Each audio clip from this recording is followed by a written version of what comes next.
বিয়ে করার সঠিক ও সুন্নতি পদ্ধতি আজকে আমরা এই ভিডিওর মাধ্যমে শিখে নিব।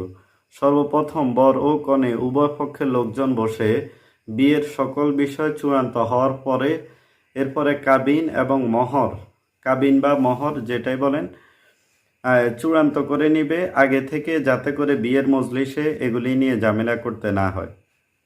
তারপর বিয়ের দিন যখন বর পক্ষ আসবে, আসার পরে বিয়ের মজলিস কায়েম হবে এবং মেয়ে থেকে অনুমতি নিয়ে আসবে। মেয়ের অভিভাবক, বাবা অথবা চাচা, বড় ভাই যিনি থাকেন, উনি মেয়ের থেকে অনুমতি নিয়ে আসবে। আসার পরে যিনি বিবাহ পড়াবেন ওনাকে বলবেন যে আমি অনুমতি নিয়ে এসেছি। উনি যে বিয়ে পড়াবে উনি মেয়ের পক্ষ থেকে এই ছেলেকে প্রস্তাব করবে যে আমি অমুকের মেয়ে অমুককে এত টাকা মহারণা ধার্য করে তোমার সাথে বিবাহ দিতে চাচ্ছি বা বিবাহ দিলাম।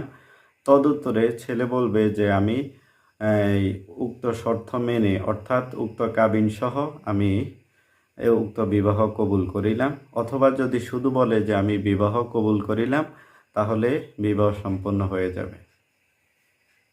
আপনি যদি এই চ্যানেলে নতুন হয়ে থাকেন তাহলে চ্যানেলটিকে সাবস্ক্রাইব করে ভিডিওতে একটি লাইক দিয়ে সাথেই থাকুন।